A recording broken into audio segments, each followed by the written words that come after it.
Hello friends, today in this video I will show you how to set Microsoft Excel as a default application in Windows 11.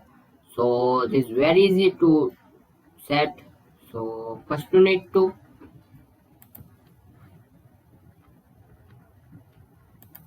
click on search and search default apps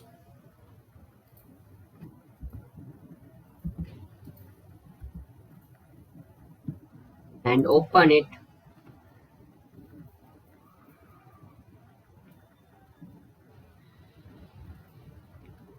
Now need to find Excel, this one, just click on it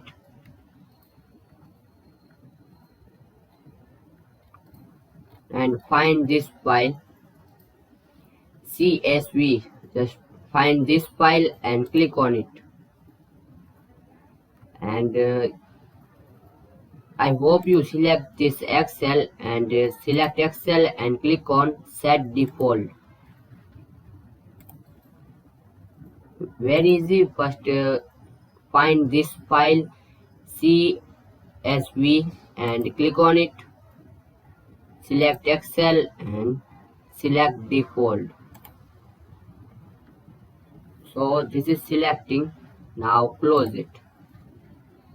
So very easily you can set Microsoft Excel as the default application in Windows 11. So thanks for watching this video. Please comment this video and share this video to all your friends. So thanks for watching again.